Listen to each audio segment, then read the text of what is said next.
Hello, everyone. How's everybody doing this evening? Welcome to the Alphabets Football Talk Show. I am your host, Marcus the Alphabets, um, where we take you all on a nice little 2 hour journey to talk about our favorite sport in the whole wide world. And first things first, I'd like to introduce my lovely co-host, Miss Ramona Die Hard Die, the first lady of Rise Ups in the house. What's going on, Mona? No lie, just ready for this show to get going. All right, sounds good. So we've had a pretty eventful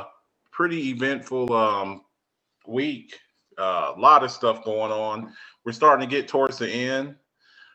Everybody, please make sure you like and share. Make sure you tag everybody. Tag me because I can't even see me on here. Make sure you tag me on here. Make sure you're sharing it and liking it with everybody. We got a pretty nice show lined up. A lot of information to give you guys out there. Um, so first things first, like we do every week, I like to go and because it changes every week. I like to do the power rankings. I love to do the power rankings to kind of see where everybody's at. And it changes every week. This teams go up, teams go down. So let's check it out. Let's see what we got here. Uh, well, as you can see, and some of y'all might agree, disagree. And like I said, guys, this isn't written in stone. This is just a composite. This is one guy's view on this. Don't get your feelings hurt. This it changes. It changes every week. So of course we got Pittsburgh up top with the being the only undefeated team, 9-0, 9-0 in the house. Are you have a Do you have a problem with this list at all and the order that it's in or anything like that, Mona? I wouldn't care if I was down at number 10. You don't care, huh? As long as you're top 10 and as long as I make the playoffs, huh? You know what? As long as we are finding ways to win week after week, I'm happy. I don't care where they rank us. Defensively, I think, yeah, we definitely deserve to be up there. I think that's this defense is pretty nasty. Um, I, I think Joe Burrows will agree with that now. Yeah, these these rookie pups, they got to get their introduction. They got to get their initiation and like I was saying though, we have if you agree, disagree, that's fine. But we only got one undefeated team, the Pittsburgh Steelers, that are standing at 9-0, standing at 9-0. And I'm under the impression, I might be wrong with this. Is this the Steelers' best start ever? Is this their best start ever? I don't think they've ever started 9-0. Franchise history, yeah. Franchise history. So 9-0, that's pretty nice. Make sure y'all liking and sharing. Get in the comment section. Let me know what you think. We'll probably pull this back up towards the end of the show. I can't tag anybody, guys. I'm in Facebook jail right now. So make sure you're liking and you're sharing. And whenever you put up comments, I'll read them, but I can't respond to them in the comment section. Okay. So it's not that I'm ignoring you. And if not, then I'll get Ramona to respond for me. But like I was saying, 9-0 for the Steelers, just playing incredible ball and Be able to respond and read the comments. well, there are no do you see any comments? I don't have any comments over here. Not yet, no. Okay. That's the So reason I'm kind of waiting to get some people in here. okay.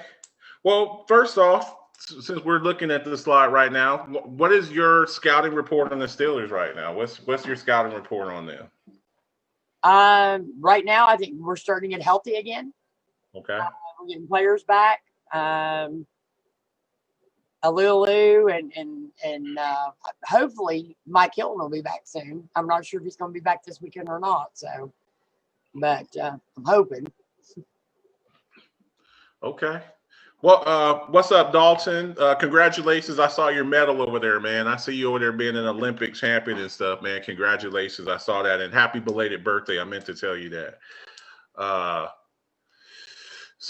know, I say this all the time, and shout out to my boy Andre the Torch, Andre the Torch, wherever you're at. Me and Ramona and Dre, a lot of times we have we have shows after the show before the shows.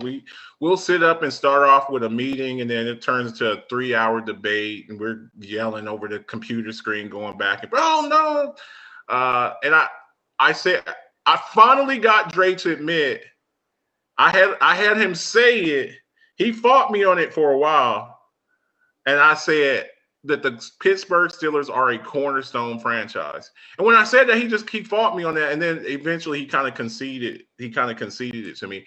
And what I mean by a cornerstone franchise, they are a model franchise in any sport, in my opinion. And I'm a Cowboys fan. The way that they run, the way that you guys run your organization, if other teams ran their organization like that, that's why some of these teams have had droughts and been terrible and picking number one several times. No names mentioned, Cleveland Browns. But you know, when you are constantly changing coaches, constantly drafting quarterbacks, constantly messing up with free agency, bringing in players, Odell Beckham Jr., you bringing in players that don't really, you know, you just bring them in. You have issues like that. You've had a bunch of coaches. You've had 6 first-round pick quarterbacks, and I mean, they're what is the Browns' record right now? Like 6-3, 6-3, 6-4, something like that. I think they're like 6-3. But when you don't have stability in the front office, I love the way the Rooneys the Rooneys run the team. I love the way Mike Tomlin runs the team, the accountability, holding players accountable, and when players become cancers, they get them out of there. So a lot of other teams they could. The Ravens and Browns both are 6-3. Okay, so yeah, I mean, it's going to be a dogfight over there. Classic AFC North, and now you got. You know, and I think in the next couple of years, this kid here, I think he's going to be all right. Now, he had to go through his initiation process, and TJ Watt and the boys kind of roughed him up a little bit. But, you know, he says, we know Joe Burrows is their franchise quarterback, and we're just trying to let him know that, you know, what he can expect when he comes to Pittsburgh. So he's basically just telling him, like, look, we respect you, but understand you play in the AFC North, and you're going to, you know, we better come with your A game every week. I think that's fair, right? Oh yeah, I think a humble brag. And the thing is, you know, I watched the interview after the game. TJ, he wasn't being snarky or, you know, smart aleck or anything. I mean, he was just being honest. You know, when you come to Pittsburgh, when you go to Baltimore, you're gonna hit defenses like this. Even Cleveland's defense. You know, you got Myles Garrett out there, and those guys. You know, they're not gonna just. If they can get to that quarterback, they're going to every play. And no Cincinnati, doubt. You know, I think Burrows is a great move for Cincinnati as far as a quarterback.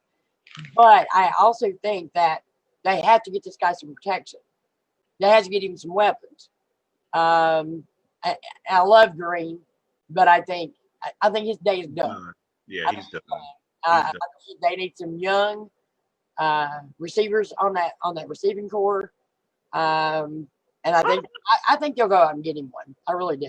Well, I think they're okay at receiver. T. Higgins is playing incredible. He's up for one of my offensive rookie of the years. I think he's playing great. I like the kid Tyler Boyd. I think what's really hurt Joe Burrow is inconsistency at the running back position because Joe Mixon's missed so many games. He's got a mid-foot sprain, and you know, a running back and a tight end is a young quarterback's best friend.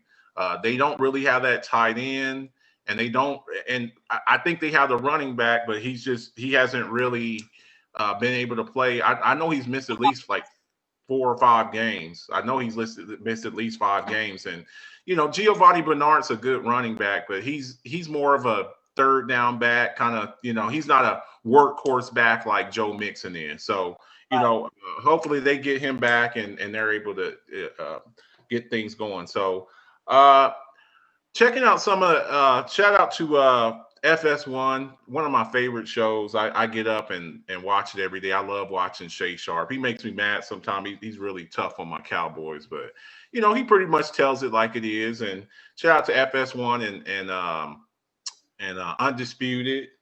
We can't take credit for this slot. This is a slot from Undisputed. Shannon Sharp, Hall of Fame tight end from the Denver Broncos and Ravens. But these are his top five. MVP candidates. Do you have a problem with this list, Mona? Do you guys, everybody in the comment section, in the comments, hit me up? Do y'all have an issue with Shannon Sharp, Shay Sharp? Do you have an issue? Do you have a problem with the order? Do you have a problem with the with that? No, I really don't. He's actually the first one I've seen put Big Ben up there for an MVP candidate. So, Big Ben doesn't play for accolades. He doesn't. He never has. If he were to get one, yeah, I'm sure he would love it, but he doesn't play for that. He's not playing. He is not playing this game to go undefeated either. And he said that. I've seen a couple of quotes of that. He's actually said that. He goes, I play for rings. I play for rings. Go ahead. Oh, I was just saying hi to Melissa. No, and I'm with you. Dennis says, why no Russell Wilson? Can you go back to that slide real quick, Mona? Yeah. After last night, look, this to me, this list changes every week. So I got to slide off Kyler Murray. When you start beating these guys head to head early in the season, I had Ryan Tannehill up there. He's not up there no more. Kyler Murray, he knocked off Josh Allen. Russell Wilson knocked off, so it's back and forth. And it'll be settled in the end. So I don't really have an issue with that. I would like to see Russell Wilson on there. His past couple of games, he's turned over the ball a little bit. This was actually made earlier in the week. Before. So it's constantly changing. So now look, we bash players, when they get in trouble and they do stupid stuff. And I think we all need to take a moment. And this is why, we live in America, innocent until proven guilty. And I admit I was one of them too with DeAndre Baker. I was like, man, this guy here, I don't know if he should ever played. Talking about he armed robbery and robbing people and putting people at gunpoint and stuff. Well, it comes to find out that somebody was trying to extort him. They were trying to extort him. They were trying to get money out of him, and all the charges were dropped. And this is why a lot of players get upset, because anywhere else you're going to get the benefit of the doubt. Somebody says you did something, you deserve your day in court. So it comes to find out. And I'm wondering if the Giants, if they may end up regretting this. This guy's a first round pick, so the Giants cut him.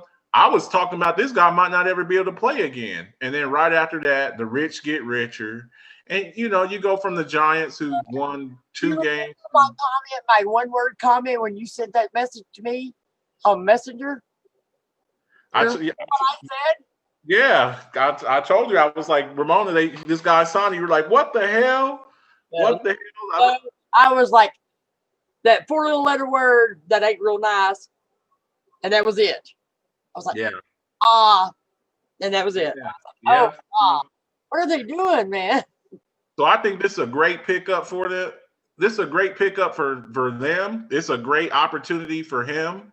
And good luck. Good luck. You go from the Giants who are going down in flames, and you get to go to the defending Super Bowl champion. So maybe he can revive his career there. So for a lot of my fantasy football buffs, the Saints in the offseason, they picked up Jameis Winston, and we just assumed that Jameis Winston, if anything, maybe he was the next guy, the next man up. If anything happened to Drew Brees, if he retired or got injured, that Jameis Winston would be the guy. And lo and behold, we find out this morning, much to my delight in fantasy football, because I get to start him in the tight end position and kill Willem Bombard. But that's neither here nor there. But Taysom Hill's going to start for the Saints at quarterback this weekend. Were you surprised by this? Was this what do you think about this move? Well, yeah, I don't know. I'm wondering if maybe Jameis Winston is actually hurt. I'm really kind of shocked. Maybe they've seen something we haven't seen, and maybe Taysom Hill is going to be their future. I was thinking Jameis Winston because, quite honestly, he reminds me of a Drew Brees. Well, Sean Payton, he compared Taysom Hill to Steve Young. I don't see that. This guy's thrown 18 passes he's 30 years old. He's 30 years old. This is his first start. And his entire career, he's thrown 18 passes. 18. Jameis Winston threw 18 passes in one quarter of one game last year. This guy, his entire career, he's thrown 18. Look, Sean McVay, in my opinion, he's one of the best coaches in the NFL. That's my opinion. Maybe everybody doesn't agree with that. When I look at the top coaches in the NFL, I look at Sean McVay. I look at Mike Tomlin, of course, Bill Belichick, Pete Carroll, guys like that. And for him to say, hey, I'm going to start Taysom Hill over Jameis Winston, that's telling me something. That's telling me either he looks like trash in practice or you just think you got a better chance to win. And it's going to make it really hard for it. Wait, you know what? You got to stop. You've got to stop that. You do that all the time. What's that? Maybe he's hurt. Maybe he's hurt. And just quite frankly, he hurt last year when he threw 30 interceptions? I think, nobody led the league in passing and completions. So, interceptions. And you made the comment. Don't forget interceptions. When you throw more passes, you tend to throw more interceptions. And if anybody watched the Bucs game, it wasn't always Jameis Winston's fault that those interceptions were happening. When his receivers are tipping the ball and they're going up in the air, and it's the defensive guy is catching it, I got to put a little bit of blame there. So, like I said. And you know what? Me and you, we talked about this before. And look, I'm not going to put it all on him, but even if, let's just say it happened 10 or 11 times, that's still 19 interceptions, okay? That's still 19 interceptions, which is terrible. I look, just like he's going to get, you got to take some of the credit. And this guy's a first-round pick. He's a first-round pick, and they were like, we would rather roll with a 43-year-old Tom Brady with the weapons that we have, Mike Evans and Chris Godwin and Ronald Jones, and we'd rather go with a 43-year-old quarterback than a 28-year-old quarterback who's the number one overall pick, and we'd rather get rid of him than have him stay here. To me, that speaks a lot. I think Bruce Arians is one of the best coaches in the NFL too. What now they've done and who all they brought to that team that they were just trying to buy a Super Bowl championship? Okay, I mean, and you have the number one. You have a quarterback who was the number one overall pick, who's 28 years old, and they said we have a better chance of winning with Tom Brady, who didn't look so great last year. We have a better chance of winning with him than we do Jameis Winston. Well, I'm sorry, but anytime you bring a veteran quarterback who has had the kind of career that Tom Brady has to your team, then you're going to have a little bit better quarterbacking than you did with somebody who hasn't been playing as long. Just how it is. Do you have comments? Let's see here. Let's see here.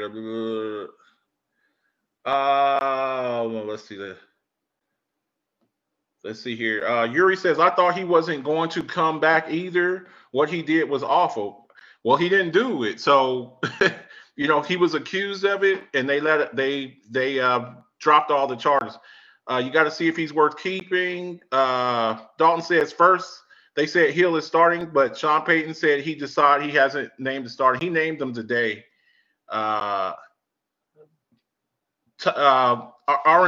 Arenthus Frazier. They're trying to find life after Drew Brees.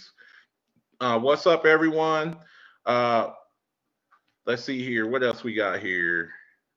And yeah, so we'll see. Drew Brees going to be out. They put him on IR, I believe, so he's got to be out at least 3 weeks. So it's going to make preparing for Taysom Hill is going to be a whole lot different than preparing for Jameis Winston. In my opinion, what I've always described Taysom Hill as, he's a more athletic Tim Tebow. In my opinion, he's big, he's fast. I think he throws the ball better than Tim Tebow, but he's that kind of guy. He's not going to throw 30 touchdowns. He's the kind of guy, he might throw like 10 or 11 touchdowns and then rush for 1,000 yards. He's a Tebow type player. They line him up at running back. They line him up at wide receiver. They line him up at quarterback. They line him up at tight end. So he's, they're going to be to put all over the field. So he's going to be a matchup problem. So we'll see. And if not, then, Jameis Winston's still the backup, and you got a number 1 overall pick as your backup. So, I just read Dalton says, but I did look it up a few hours later. Sean Payton said he hasn't decided who he's naming as the starter. So okay. Well, I hope from what I saw this morning, but we'll see. Most coaches, they're not going to give away their secrets. They're not going to give away their game plan. I wouldn't be surprised if they went out there and had some packages for Taysom, but they said that Taysom took all the starting reps in practice today, this week. So that tells me a lot. Jameis Winston ain't good enough just to not practice all week and not get starters reps with the number 1. So you don't know if he's not sick. Okay, so we'll see. I don't sit and jump to conclusions like certain team fans do when they think they're getting ready to win the game, and then last 20 seconds of the game, bam, touchdown for the other team, and they lose. I don't count my chickens before they're hatched, and I don't make assumptions about things I have no idea about. Yeah, like I said, most NFL coaches, they're not going to tell you what they're going to do. They're not going to do. I wouldn't be surprised. Look, he said the starting quarterback. All starting means is the first play of the game, you go out there and you line up. And he wouldn't be lying. If he goes out there and goes out there in the first offensive play for the Saints, and then he comes out and Jameis comes in, guess who the starter was? The person who's going to get the credit is going to be Taysom Hill. So he would have started the game, but he might not finish. So we'll see. It might be just some tricks to throw off the Falcons or whatever. So I think it's a good strategy. It makes it where the Atlanta Falcons have to kind of prepare for both. You have to prepare for both. So, that just makes more stuff. So the Monday night game, we had the Minnesota Vikings were the Minnesota Vikings versus Chicago. And you want to know something that annoys the hell out of me? Because I don't think he's a good quarterback. When Kirk Cousins does that crap, you like that? No, I don't like that. I don't think you're a good quarterback, but he won. They won. They beat Chicago 19-13. Yep. Congratulations. The Bears, I just hate to see it. Their defense is so good, and they're just getting Nick Foles. I think it's time. And shout out to my boy Dennis Holmes, the ignorant thinker. Could it be what I've been saying for the last 2 years? They have to do something about their offensive line, give him better protection and more time to throw the football down the field, and maybe just a few more weapons. Have I not been saying that for 2 years? Well, yeah. First off, David Montgomery is trash. Yeah, Dennis Holmes, that's what y'all call it on Talk Your Ish Tuesday, trash ass players. David Montgomery, I'm ready to put him in trash ass players. You got Cordero Patterson playing starting running back. Oh, and I just read a great comment. Ethan Tweedy says, quick note about Russell Wilson. Against playoff contenders, Russell Wilson has 12 turnovers, for what it's worth. Okay, and I will say, and I'll respond to that. Who's the starting running back for the Seattle Seahawks? Do you see that they actually had a running game yesterday? Guys, you got to look at the whole game. Don't just look at take little pieces out. Look at the entire game. No one is talking about interceptions. I mean, you were just sitting there just, putting Jameis Winston down the road for all his interceptions. And he throws 12 turnovers to playoff contender teams. That's because right now, in the past few weeks, the Seattle Seahawks have been one-dimensional. The Seattle Seahawks are not built to just go out there and throw. Has a problem with defense too. Their defense is very suspect, and their defense played good last night. They picked up Carlos Dunlap. From the Bengals, and he showed out last night. They picked up Snacks Harrison. He showed out last night. So they have a lot. During this little losing streak, this little streak that Russell Wilson hasn't played so good, they were on their fourth-string running back. I keep telling you guys, you got to look at stuff like that. Chris Carson is one of the best running backs in the NFL. His backup is Carlos Hyde. He didn't play. So you got DJ Dallas and some other guys that I don't Injuries are a part of the game. Have I not heard that? You should know that, and you know this better than most. After last year, there's only so far that you go down the depth chart, and then you're starting to play with Uber drivers and pizza delivery guys, and you're playing against a good team. You're going to get your ass kicked.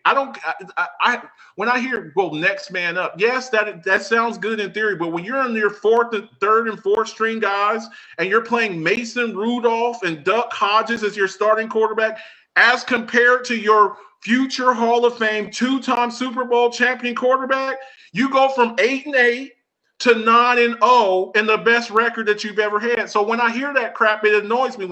When you miss really good players off of your team, it starts to take a toll on your team. Ethan was making a point about his comment about Russell Wilson. He said, just saying, you bash Josh Allen for the same thing, so keep it honest. I am keeping it honest. Russell Wilson is not the type of quarterback to go out there and throw the ball. No quarterback except maybe Patrick Mahomes needs to go out there and throw the ball 40 and 50 times a game. If you start throwing the ball that much, your chances of winning go down. It's good for fantasy football, but for real football, if your quarterback is back there throwing the ball 40 times a game, you're probably not going to win the game.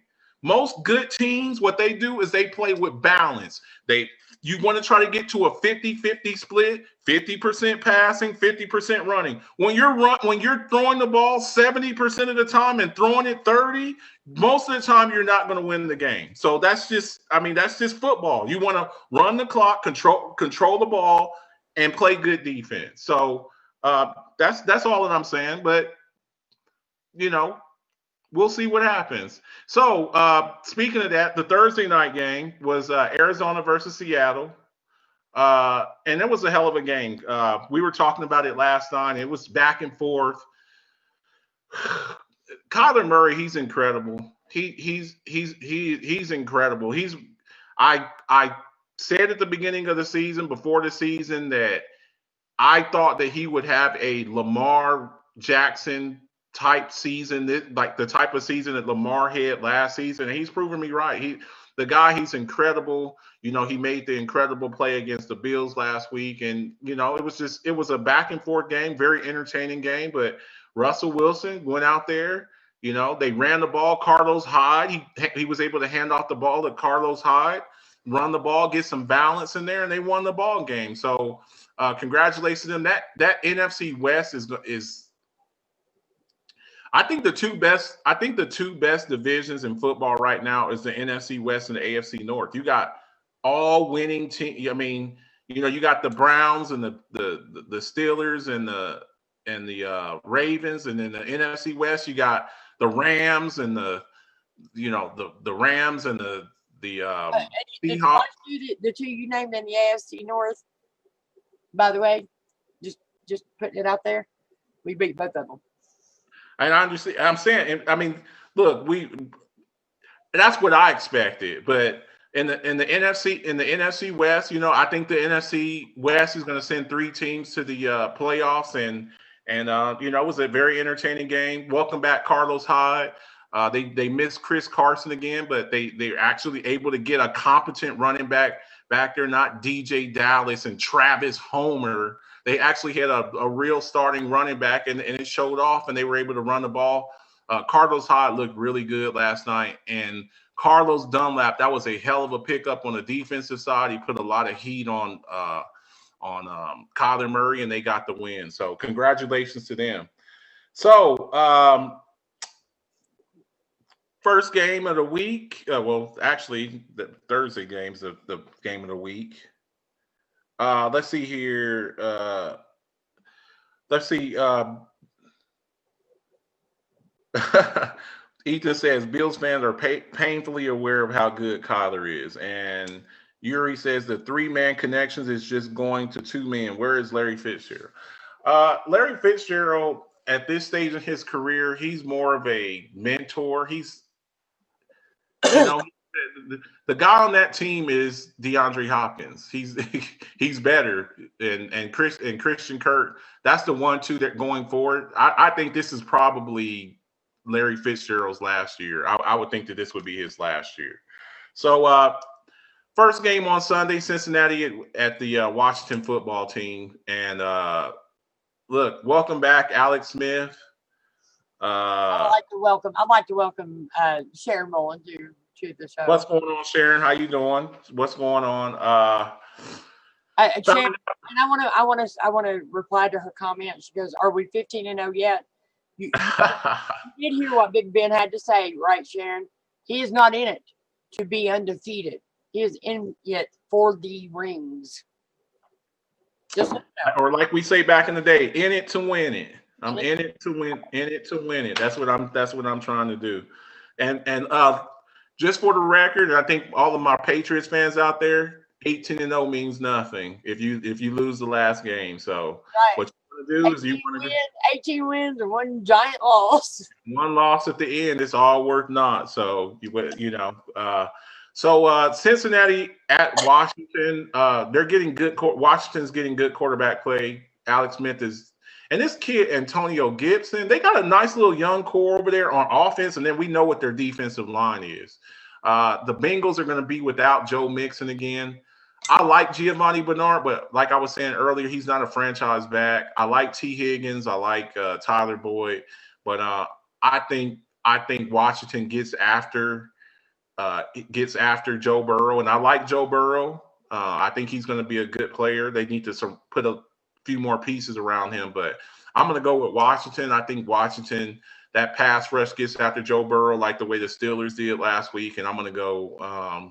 They ain't got that defense. They ain't got, well, of course not. But I'm saying like they put heat on him, and I think that's what Washington will do. I will say this: I think Washington has a better defensive line than you guys. I don't think that they have a better defense, but their defensive line. Well, let's just wait a minute. We're talking about 2 different style defenses because I think we play a 4-3, we play a 3-4, and we've got 2 of our guys that's out. So let's not go. I got you. Your outside linebackers, which that are on the field right now. I would say you might be right as far as the defensive line, but I am saying, we just got our nose tackle back. Yeah. So I got to wait and see what happens. Your defense as a whole is better, and then we're also taking to the fact that you all lost maybe your best linebacker. Is it Devin Bush? Yes. I think he's going to be a superstar. If he's a star, I think he's got superstar material, superstar potential. But I'm going to go with Washington on here. I'm going to say 17-10 Washington. I don't think it'll be a very high score. I'm going Cincinnati, and I'm saying I think Cincinnati goes, I think 21-18, 21-17. Okay, got you. Next game on the slate, and we were just talking about it a little while ago, Atlanta versus the Saints. Atlanta versus the Saints. We got a NFC South battle going on. As we mentioned, tentatively, Taysom Hill is was mentioned to start the game. It's not written in the stars, but that's what they said. I think it might be a ploy, but we'll see. Falcons coming off of a bye week, they should be well rested. Calvin Ridley, he's still up in the air. I think they really miss him. He's kind of he's that guy. I think he's going to be their number one receiver going forward. I think this may be Julio Jones's last year in Atlanta. I think they're going to make a lot of changes in the offseason over there. But I think Sean Payton is looking forward to kind of trying some new stuff. He's like that mad scientist. But I think, look, Atlanta's been showing a whole lot more fight. They got rid of some dead weight like Vic Beasley and Tack McKinley off of that team, and they're putting up some points. Zacchaeus, I think he is. Zacchaeus, the wide receiver. He's the fourth wide receiver. I think Gage is the third, and then you got Ridley and Julio Jones. He had a really good game last week. But I think New Orleans' defense is really, really good. They're starting to put it together. And I think even with Taysom Hill, but it's a divisional battle. I think it'll be a close game, and I think they'll go back and forth. And then, if Taysom Hill goes out there and plays like crap, they can throw Jameis in, and we know he'll throw the ball all over the place. But I'm going to go with New Orleans over here. I think I'm going to go with New Orleans in a close game. I'm going to say 24-21 New Orleans. And, I'm taking the Saints. I think I was going to say 23-21. So, yeah, we're pretty much on the same page there.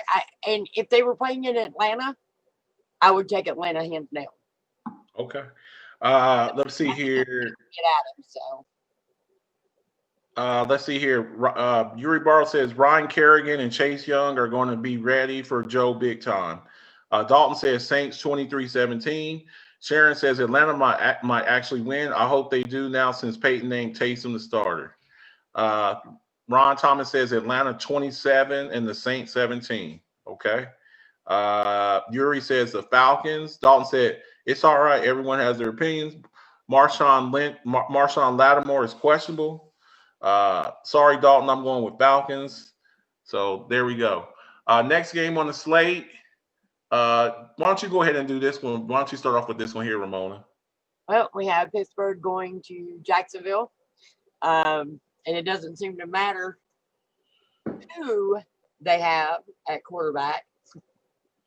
For some reason, there's always this big rivalry between Pittsburgh and Jacksonville. It's always a heated game.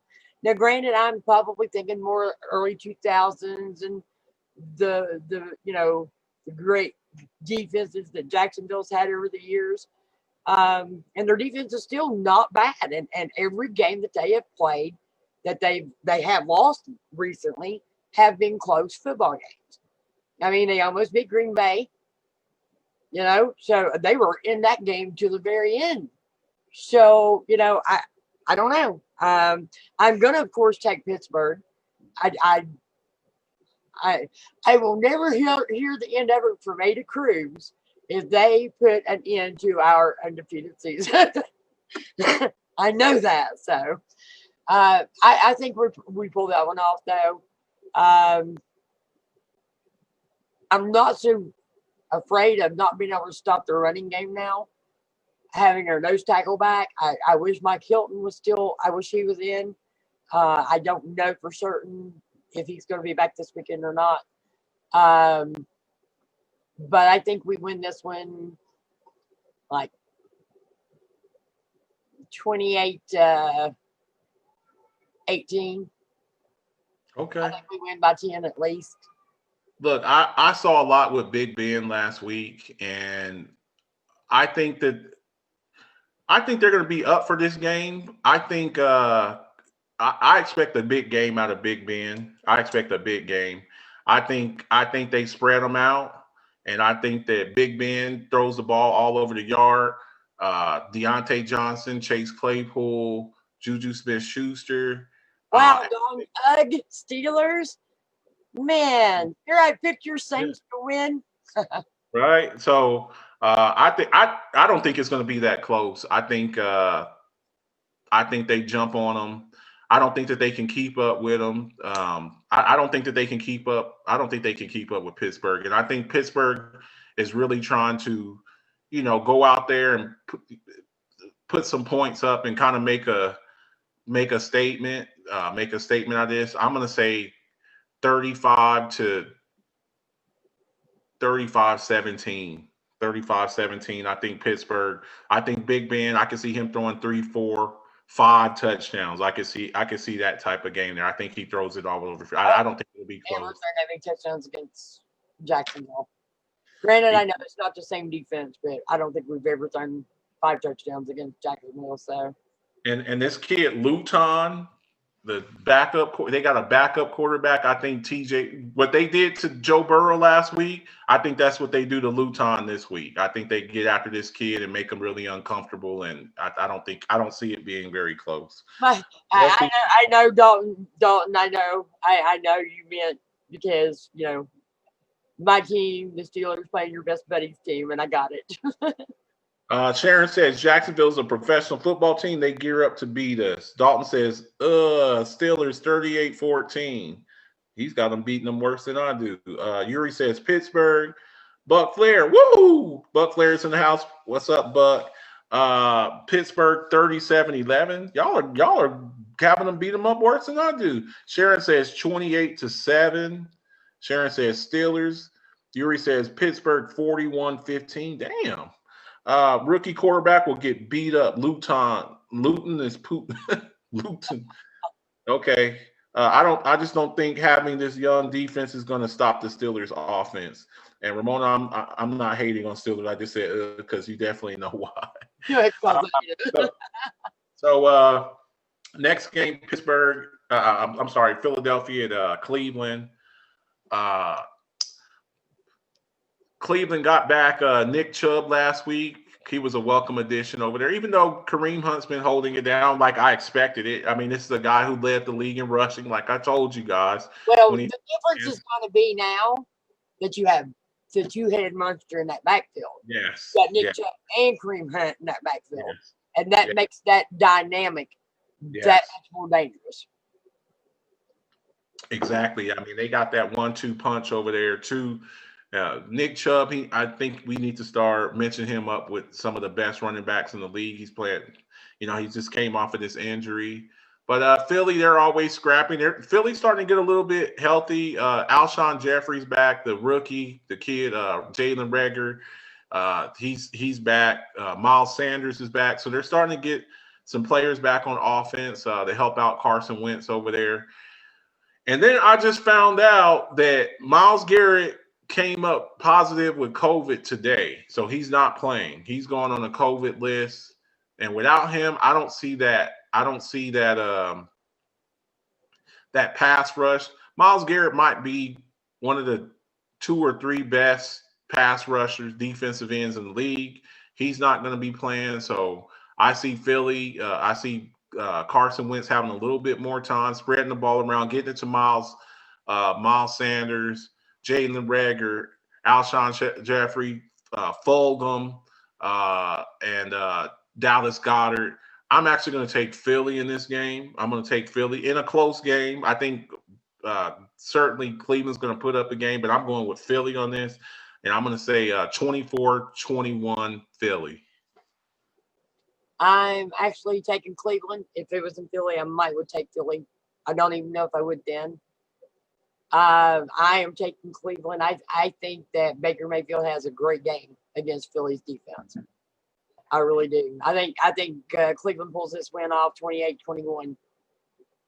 28-21. Okay. Let's see here. Dalton says Browns 27-21. Sharon says Eagles 24-14. Like I was saying, Dalton, I said that Myles Garrett won't be playing. He's got COVID. And Yuri says the Browns. And so, okay, next game we got Detroit at Carolina. Now, Teddy Bridgewater, he took a vicious shot last week, got folded over, took a really nasty hit. He might not be playing. Christian McCaffrey, he comes back. He gets hurt. He's out for at least 2 or 3 more weeks. Now it's his shoulder. Before it was a high ankle sprain. Now he's got a shoulder injury. He's already been ruled out of this game. Maybe no Teddy Bridgewater. With Detroit, DeAndre Swift, he had an incredible game last week. Played a great game last week. We're finally starting to see what we expected out of him coming out of the University of Georgia. In my opinion, I thought he was the best back coming out, and that's over Clyde Edwards-Helaire. That's over Jonathan Taylor. I thought DeAndre Swift was the best back coming out of this past draft. He's starting to get more opportunities, but he suffered some type of brain injury / concussion. They don't know, but he's already been ruled out the game. So we're going to see a lot of Adrian Peterson. I don't believe Kenny Galladay's playing either, but Marvin Jones has been playing out of his mind. So I'm going to go with the Lions on this one here, in another low-scoring game. I don't think there will be a lot of points scored in this game. I'm going to say 14-10 Detroit. I'm going with Detroit. I'm going 21-17. Okay. Sharon says Detroit 17-10. Robert Leader says, "What's up, Ramona?"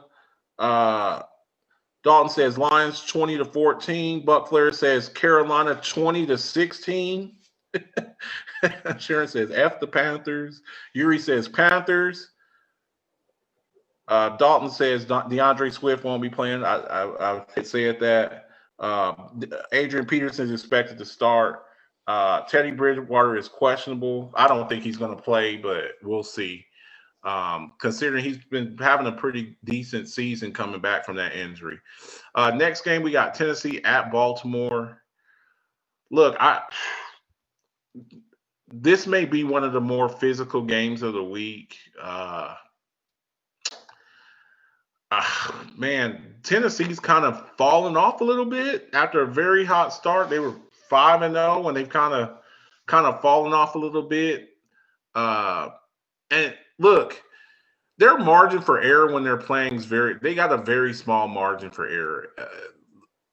Ryan Tannehill can't make any mistakes. They have to run the ball, and they can't get down by a lot because they're not the type of team that can explode for a whole bunch of points. They're more of a, run the ball, control the clock, play good defense. And their defense is okay. I just don't see it. I'm going to go with I think this is a revenge game for Baltimore, especially considering how last season Tennessee put them out of the playoffs, and that's when Derrick Henry hit that 200-yard rushing game in the playoffs. Just basically bullied them, beat them down. Lamar Jackson took a lot of flack for that game, but I thought it was just their defense just got worn out. Derrick Henry was a one-man gang in there, and I think Baltimore is going to be looking for some revenge in here. They're falling back behind the Steelers. They're 3 games behind the Steelers, and they got to start making up ground. I think Baltimore goes out there and wins this game and sends Tennessee down a spot, sends them down again. I'm going to go 28-24 Baltimore. And I just don't think that Baltimore can stop Derrick Henry. I just don't think they can. I think Tennessee runs all over them. I think, $150 for Derrick Henry in this game. I'm going to go, I'm going to say 28-17, 28-21 possibly.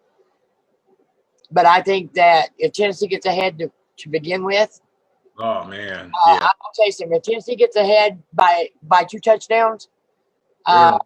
I think that what I've said for the last 2 years is that when Lamar Jackson gets behind, the pressure is too much for him, and he cannot come back and win. And that's just how I feel about Lamar. I am not satisfied. I am not sold on Lamar Jackson. And I just don't think Tennessee allows him to run against them. So, Okay. so I'm going Tennessee. Tennessee. Okay. Dalton says 24-16. Sharon says Ravens 21-17. Buck says Titans roll. Ravens defense can't stop Henry. He agrees with you, Ramona. 31-24, 169 yards, 3 touchdowns, Henry. Damn. Dalton says, too bad Derrick Henry won't be doing stiff arm on Earl Thomas. Yeah, I was just mentioning that. I think they're going to want a little bit of comeback for that, a little payback. Yuri says, 2 of my favorite AFC teams outside of my Patriots. Titans are kind of killing me right now. Titans. Butler says Ravens are overrated big time. Are they overrated? If you're saying that about the Ravens being overrated, are the Titans overrated too? Because they. Yeah, I also think too, Calais Campbell's out in this game too. Okay, yeah. Oof. Not having Calais Campbell to even think about stopping Derrick Henry. Come on. Good luck with that. Next game, New England at Houston. Who did New England beat last week? The Baltimore Ravens. Baltimore. They beat the Ravens? They did beat the Ravens. Look, man, it's so hard to. And you know what? I'm changing my pick. I'm gonna go with Tennessee also. They let Damian Harris run all over them last week. Yeah. If you can't stop Damian Harris, stopping Derrick Henry. You ain't stopping Derrick Henry. So yeah. The only way they stop Derrick Henry is if they pull both their safeties in to help on that defensive line. and then Tannehill's going to throw the ball all over. Yeah, I'm going to change my pick. I'm going to go with Tennessee on that one. After I found that, and Calais Campbell ain't playing. Yeah, give me Tennessee. It was a rainstorm, and it was raining in that game. Yeah, but it was also kind of raining and windy as crap in Pittsburgh. Against Cincinnati as well, and Ben threw for 4 touchdowns and 333 yards. So, yeah.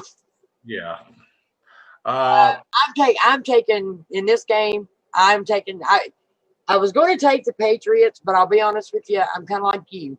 I think that Deshaun Watson lights it up. I think he lights up that defense. We know New England's defense is not the defense we're used to seeing from New England. I think Houston Texans win this game like 28-24. I don't think it's going to be a blowout, but I'm sorry, I can't give Cam that many points. I can't. Yeah, and that's what I'm saying. I'm going to say 28-18. 2 weeks ago, I saw the New England Patriots get lit up by Joe Flacco with Bashard Perriman. Joe Flacco lit them up, and they couldn't stop the deep pass.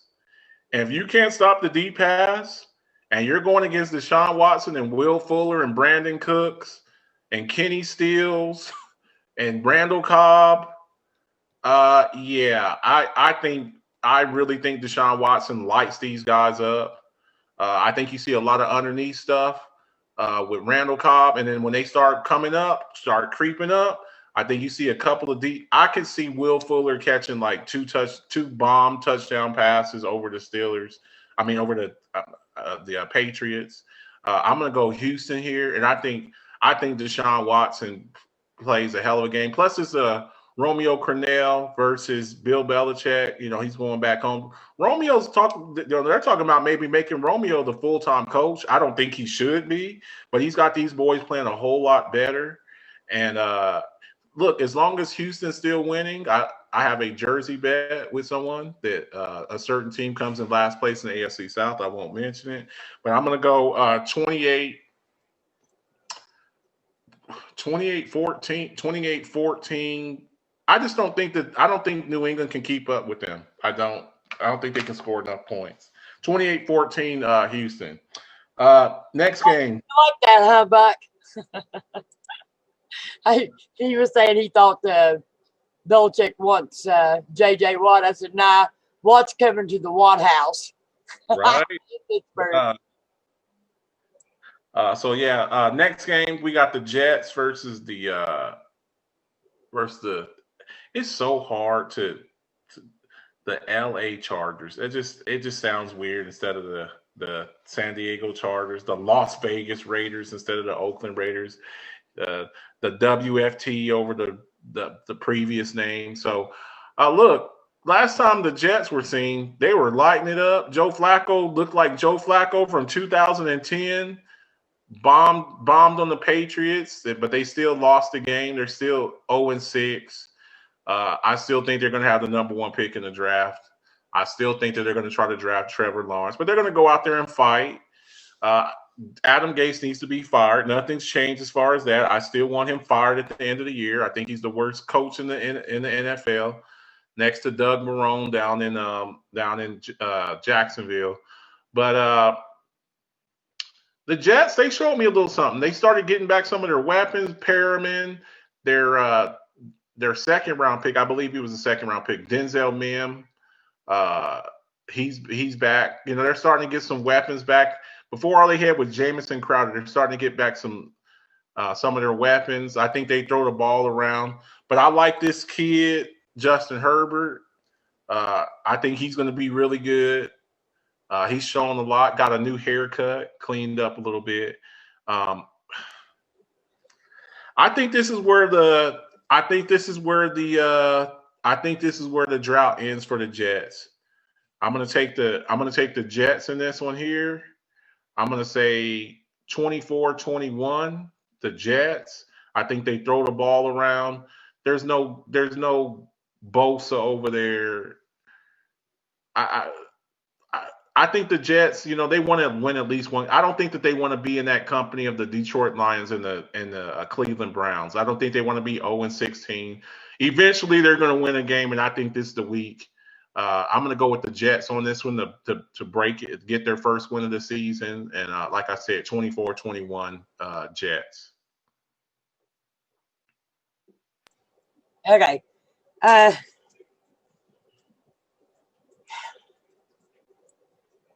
I want to give Jets their first win, but I'm going to go with the Chargers on this one because they're at home. I think it's going to be a boring game, a low-scoring game. I'm going to say 18-10. 18-10. 18-10.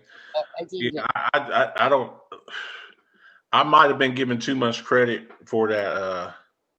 Dalton says, breaking news, Chargers versus Jets on Comedy Central.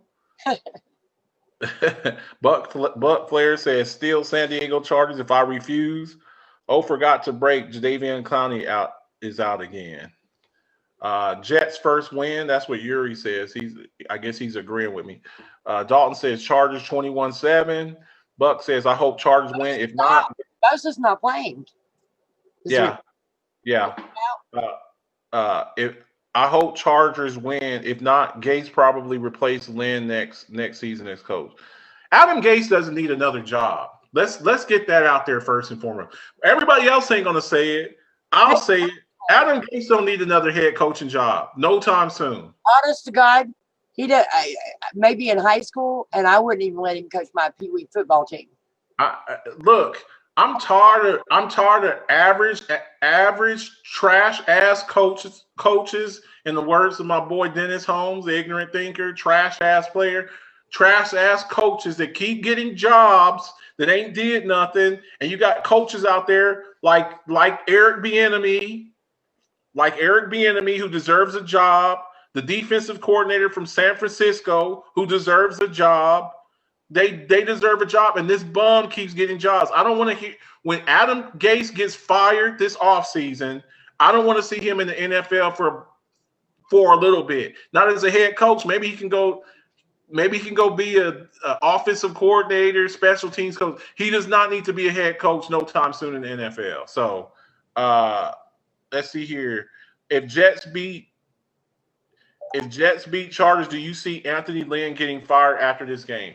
I don't think they'll fire him after this game, but if they lose to the Jets and are give them their first win, I could see him getting fired at the end of the season. I mean, we got to take into consideration his best player, Austin Eckler, has been out the whole season. He's starting a rookie quarterback. You know, his best defensive player, Joey Bosa, has been out most of the year. So I take Derwin James has been out the whole season. So I take stuff like that into consideration. But he may not survive. He may not survive, you know, because you're the third best team in the division. You're not better than the Chiefs. You're not better than the Raiders, you know.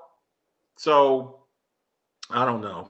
Buck says Bosa is playing.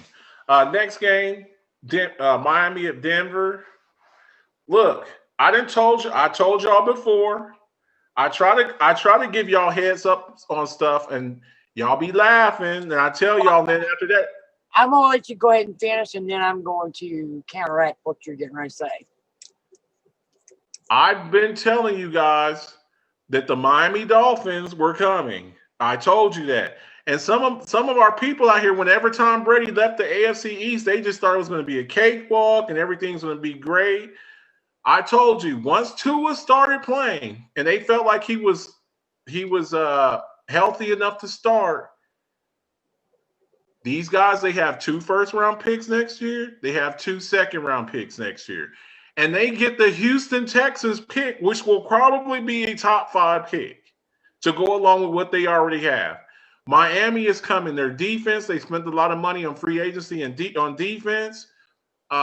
Tua's playing well. Look, Locke, he's out. Locke is out. Melvin Gordon and Philip Lindsay have done nothing. They're decimated on offense. They lost Von Miller. I expect Miami to go out there. I expect Tua to carve these boys up. I expect Tua to carve these boys up. I'm going to say 24-10, Miami.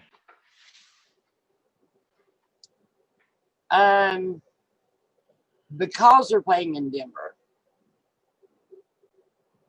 everybody knows going to Mile High Stadium and playing is a total different game, especially when you're coming from Miami. I think that Miami wins this game, but I don't think it's going to be that high of a score. I think you're going to see more like a 18-10, 18-13 game. That's just what I see.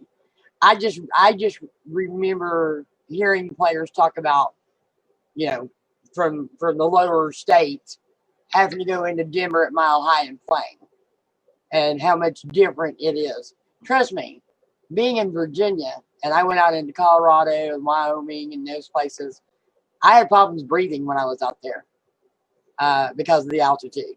And so I think it definitely makes a difference if you're not used to throwing the football in that kind of altitude as well. I love Tua. And I have said from day one, whenever Tua took over for Miami, that's when you see Miami start winning some football games. I don't think they're there yet, but I think in the next year or two, I'm going to say after next year, I think Miami's going to be in the running for the division. Oh yeah, definitely. I think they're a draft away. I've been saying this. I told people before. Oh man, Tom Brady's. I go, dude. When Tua gets healthy and they start getting some pieces around him, they are going to be a problem. They spent a lot of money in free agency on the defense. The defense is starting to show out, and I think they shut Denver down, and I think they get the win. So I'm going to go with Miami here. Next game, we got Dallas versus Minnesota. Dallas coming off of a bye week. There's been a lot of rumors and stuff about them telling Jalen Smith to take a pay cut and Ezekiel Elliott to take a pay cut, and and trying to decide whether to tank or to play. I like the effort that I saw in the Pittsburgh game. You can tell they have talent, but like I told you all before, the injuries have decimated this team. I think they got some players over in the defensive side, especially pass rushers. Alden Smith. There were people trying to trade for him. Seattle was trying to trade for him. They wanted him. Dallas kept him, and I was really surprised with that. I thought they could get something for him. They're talking about he might be in their future plans. Randy Gregory, he shows up. Tank Lawrence is starting to show up. And I like the kid Garrett Gilbert. We talked about him, but it looks like Jerry said when he's healthy enough that Andy Dalton was going to start. So, but I don't see Dalvin Cook is playing, out of his mind.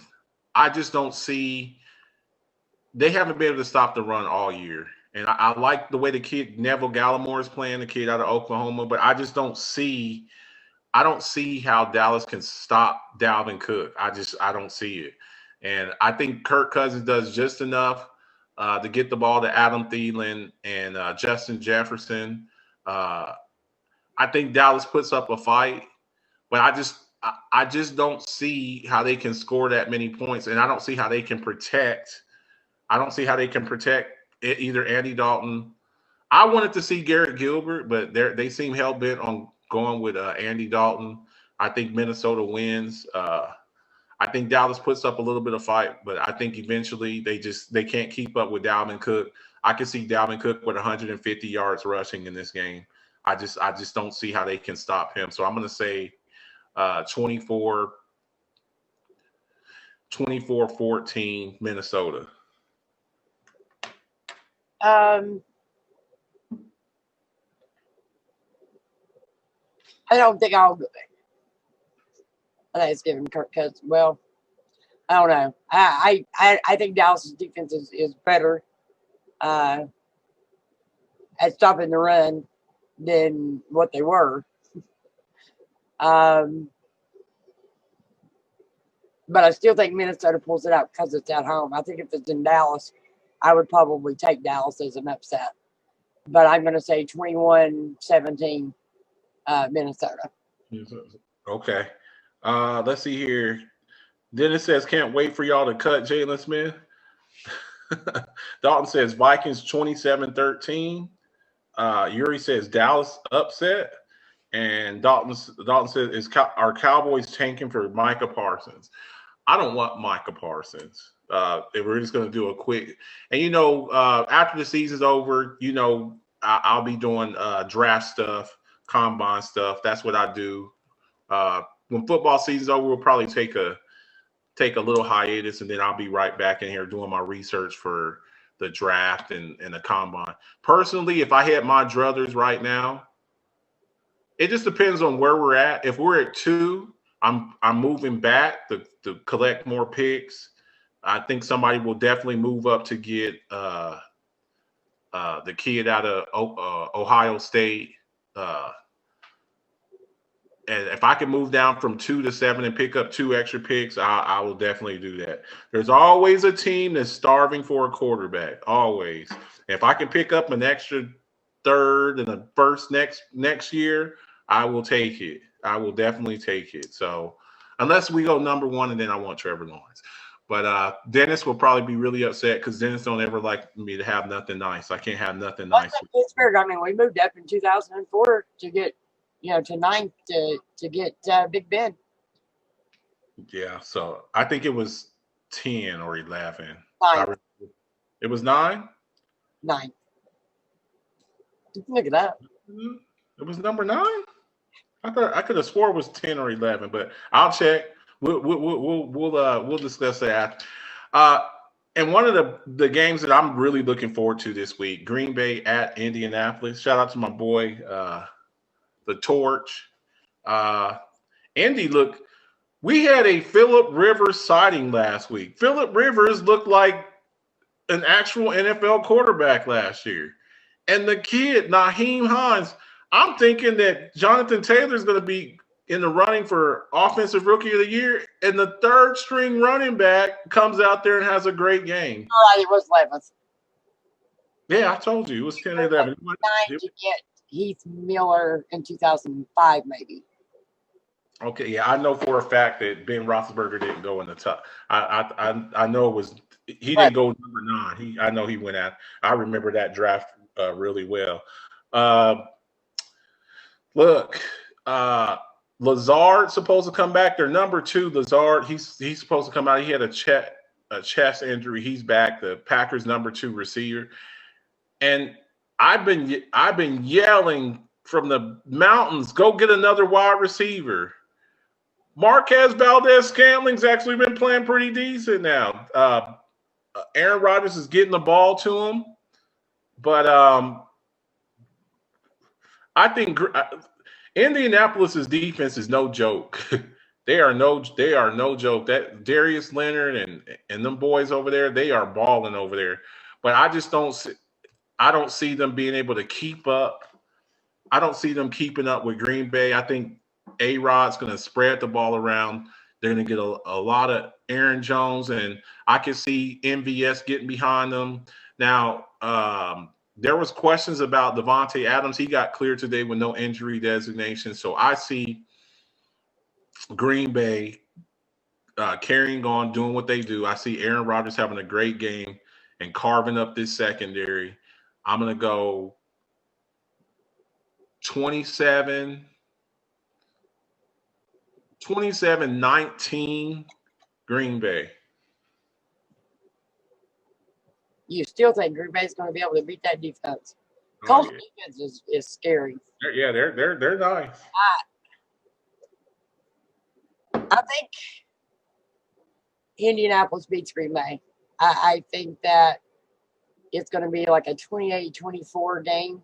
28-20. I mean, I think it's going to be by a field goal. 27-24 Colts. Okay. I'm going with Colts. What's going on, T. Lokester? T. Lokester 3000. Let's see here. Dennis Holmes says it's a sucker born every day. Dalton says Colts 28-24. Dalton says Aaron Rodgers versus Colts defense. Buck says Colts whip that ass. Aaron Rodgers' comment comes back to haunt him. Darius Leonard here in Indy has made this personal. Phillip Rivers will give them the game. Okay. In the AFC West, we got an AFC West matchup. The Kansas City Chiefs versus the Las Vegas Raiders. Raiders. Didn't the Raiders beat the Chiefs earlier this year? They did beat them, and they got very physical with them, and they did a little hot dogging around the stadium. Now, you know what? I've never seen one thing that I've always liked about Tom Brady and Michael Jordan and guys like that is when they feel like you've insulted them, they come back and they look for reasons to get revenge. And I wonder if Patrick Mahomes, because he hasn't really faced much adversity, I really wonder, it's like, I think the Chiefs want to make an example out of the Raiders. I really do. Well, I think they want revenge for getting their butts kicked earlier. You're the only loss. You're the only loss that we have, and then you're hot dogging around our stadium, celebrating, having a good old time.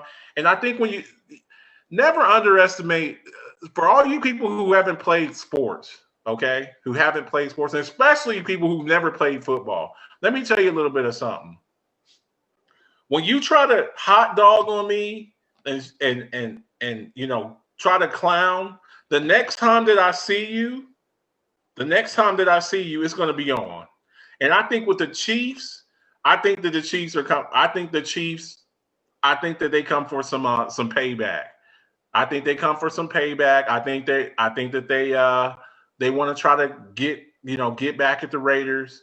And it's a divisional game. I'm going with the Chiefs. I think Patrick Mahomes goes out there and lights them up. I think Andy Reid, even when they're up, I think they keep Patrick Mahomes in the games in the fourth quarter and tries to run up the score. I could really see this is one of those games that he tries to run up the score. And one little thing that I want to add too, can we say that maybe Le'Veon Bell is done?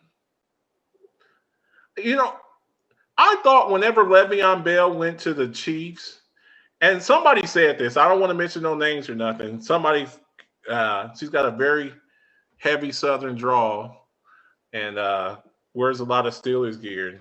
She was saying something to me. I remember. She's like, maybe he's not that good. And I'm kind of starting to see. I've been watching him. I didn't say he wasn't that good. He was good.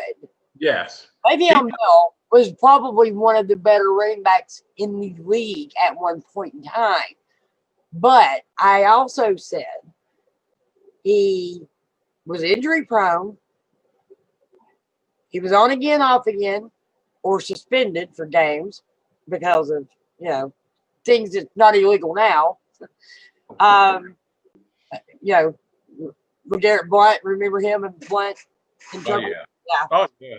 So, woke right next to a police car. What I said was, he's on again, off again. He's injured off and on. And he sat out a whole season that he should have been playing in Pittsburgh, but he didn't. And I understand why he didn't. He was trying to protect himself and trying to get that money.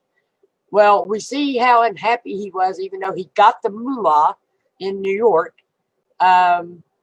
He never was happy in New York. I think he wanted out probably after about the second or third game in New York. And now, he gets traded to the Kansas City Chiefs.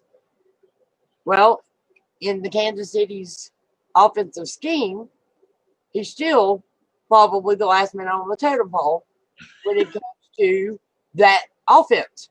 Touches, yeah. He's a fill-in. And Le'Veon Bell, there's got to be a star up there somewhere above his head. And he ain't getting that in Kansas City either. So, I don't know. I'm gonna take the Raiders in this game. Okay. I think the Raiders win this game 23-20. Okay. I think this serves as a lesson to some of these guys that are coming up. It's like sometimes you're in a great situation. And when you're in that great situation, Antonio Brown, when you're in that Le'Veon Bell, when you're in a great situation, Colin Kaepernick. All they had to do was wait another year or so for our defense to come along to match up with that offense. You're in a great situation. You win 10 games every season. You haven't had a losing season. And you give that up. You give that up, and then you're bouncing around all around the league. You've been to 3 or 4 teams. Le'Veon Bell, like you said, Ramona, he's on the Chiefs. You're like the 4th or 5th option over there. And Le'Veon Bell, his game as a running back, he's more of a workhorse back where you give him the ball more. He gets better as the game goes on. 25 carries a game. You're not getting 25 carries in Kansas City. You're just not. Right now, Clyde Edwards-Helaire is just more explosive than you. He's shiftier than you. And then they like to throw the ball around. So it's like you're not going to get more touches than Travis Kelce. You're not going to get more touches than Clyde Edwards-Helaire. You're not going to get more touches than Tyreek Hill. You're just not. So it's like you're the only way he does is if a couple injuries happen. And then at his age now, with the type of football he's played in the last few years, can he handle the workload? He's no Derrick Henry, and we know that. I think I just don't think he fit. Everybody on the Kansas City Chiefs, the one thing about them on the offensive side of the ball, what can everybody in the Kansas City Chiefs team, what can they do? All of them can run. They're all fast. And his style of play is not small, and he is not slow. Who's that? Le'Veon Bell's not slow. He compared to their other players. Mm-hmm. Compared to he's not that fast, Ramona. Trust me, I was a running back. He's not that fast. And then his style of play, his running style, he does more of that. He calls it that kind of like he kind of stops in the hole and kind of. Yeah, to me, he was a Barry Sanders style running back. He could juke and make you miss him. Yeah, he kind of waits in the hole and kind of waits and then he goes. With the Chiefs, their style of offense is just go, go. They got a bunch of fast people, and he's not their offensive line is not like the Steelers' offensive line that gave him an opportunity to kind of stand in the hole and kind of pick and choose where he wanted to go. Their offensive line is not made like that. So when he's stopping like that, he's getting hit and his momentum is stopped and he's not going anywhere. So, I wish him the best. I hope, the only way it looks like he's going to play, like you said earlier, Mona, is with an injury. Like Clyde Edwards-Helaire is going to have to get hurt. That's the only way he's going to get the touches that he wants. So next game, we got the Rams at Tampa Bay. Another really good game, the Monday night game. I'm really looking forward to this. And last week the Tampa Bay was hitting on all cylinders. They're a matchup nightmare. They're a matchup nightmare. I mean, we like, who do you double over there? Who do you double? And with the Rams, I mean, Jalen Ramsey, as great as he is, and we got a slide about him later on. As great as he is, you only got one Jalen Ramsey, right? So who are you going to put on? And I would expect probably Jalen Ramsey will be on Mike Evans. Okay, so who's going to cover Godwin? Who's going to cover Antonio Brown? Who's going to cover Gronk? So it's like. And then Ronald Jones is running the ball good now. Wait a minute. Let's just remember, Rams just beat Seattle last weekend, 23-16. Okay, and again, did the Seattle Seahawks have a running game? No. Do they have a running game? They don't have a running game. Again, it's easy. Listen, it's easy to play defense when you know the other team is going to throw the ball 50 times a game. It's easy to play defense because it's like we're not even looking for the run. We're not looking for the run because we know there's no Chris Carson out here. There's no Carlos Hyde. We know Russell Wilson's just going to throw the ball around. So when you can do that instead of being able to run play action, because we know you're not. If we know you're not going to run the ball, we're not going for your fake on the play action. We're not going to play the play action because we know you're not going to run the ball. You have to respect Tampa Bay's their running ability because they got two backs that they can run the ball down your throat with Ronald Jones and Leonard Fournette, and they got three wide receivers and a good tight end. It just didn't seem to run very well against the Saints. I mean, it happens. It happens, and then it helps too. Like I always say with division games, when you see a team twice a year, you kind of know what they want to do. So I'm going Tampa Bay. I think Tom Brady, he's on a tear. I think he's finding his mojo. I don't see, and I like the Rams defense, and I think Donald's going to have a good game, and I don't think Mike Evans is going to have a particularly good game because I think he's going to be shadowed by Jalen Ramsey, and we saw what Jalen Ramsey did to DK Metcalf. But you got to worry about those other two guys, and I think Tom Brady will find them, and I think eventually they wear him down, and then they can run the ball too. So I'm going to say 27. I don't trust Jared Goff. I've never trusted Jared Goff. 28-19 Tampa Bay.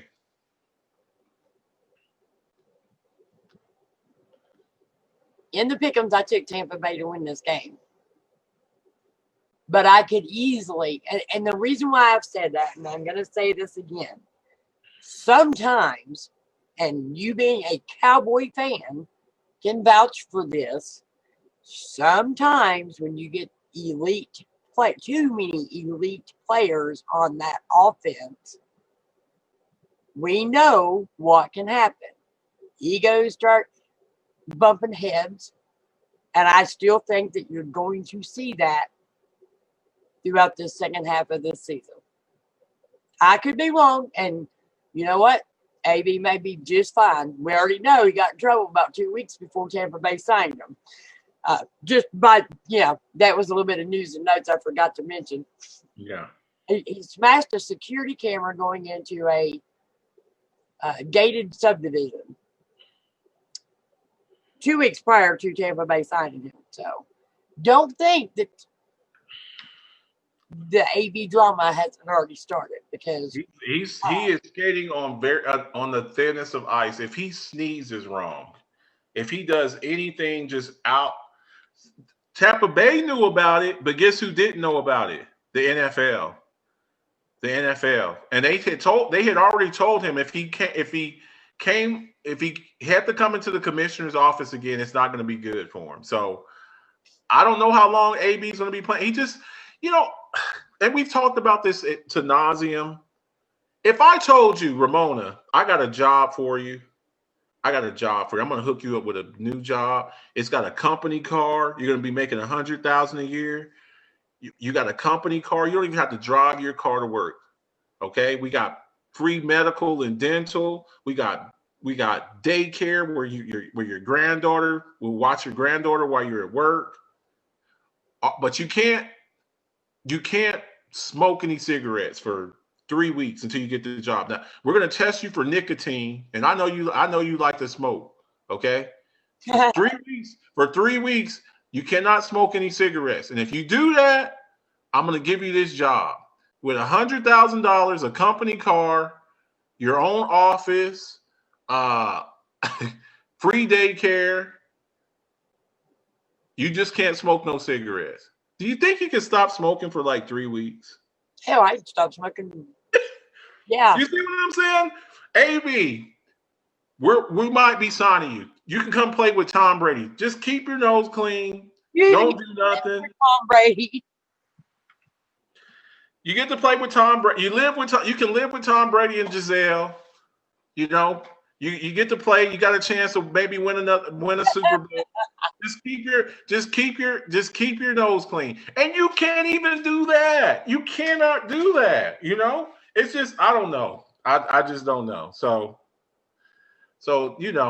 it is what it is. So that's all the games there. I'm going with Tampa. I think Tampa Bay wins on this one here. And I just gave Ramona a job. So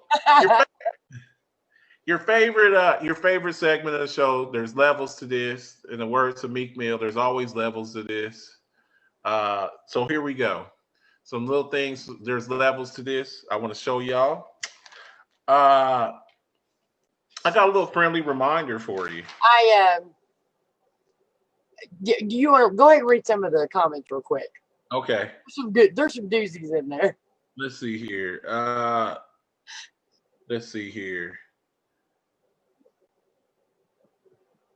Besides you offering me a job. Buck says Bucks put up 40 back-to-back weeks. AB catches a long ball this week. Rams 23-21. That's what Dalton says. Buck says Le'Veon took year off, came back, making $14.5 million, and has taken the last 2 years off, but getting paid to do nothing.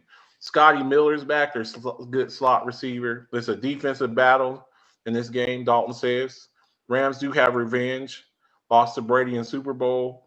Brady's 6-1 lifetime against the Rams. I did not know that. But Bucks putting Evans in slot will be the key if Ramsey plays him. Opens up plays for Godwin and AB. Okay. I was going to say Jalen Ramsey versus AB, crybaby versus crybaby, but like you said, we don't know if AB is playing. So, all right, guys. And I know this hurts some of you all, but it probably is. I know this picture hurts the Bills fan. We're going to talk about this in a little bit, but it cannot hurt. It cannot hurt you worse than it hurts the Houston Texans. Every week, we're going to remind you how stupid Bill O'Brien is, okay? Friendly reminder, the Texans traded this guy for a second-round pick and a washed-up running back named David Johnson. I don't even think he's playing right now, is he? He's hurt. He's hurt again. Hurt again. David Johnson, he's hurt again. I made a trade for him in fantasy football, and he's hurt again. They got Duke Johnson starting. So, it's for people who said that Jalen Ramsey was washed up.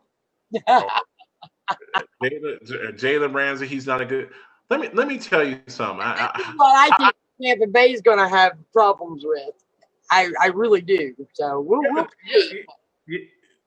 Look, Jalen Ramsey. Let me explain something to y'all. Jalen Ramsey, he's the type of cornerback. He's made to go against bigger, taller, big, tall, strong wide receivers. He's not made to go against a guy like Antonio Brown. He's not made to go against a guy like that who's shifty, can stop. He's not. Wait a minute. Time out. AB is not as shifty or as fast as he was when he was with Pittsburgh. I know. Yeah. Look.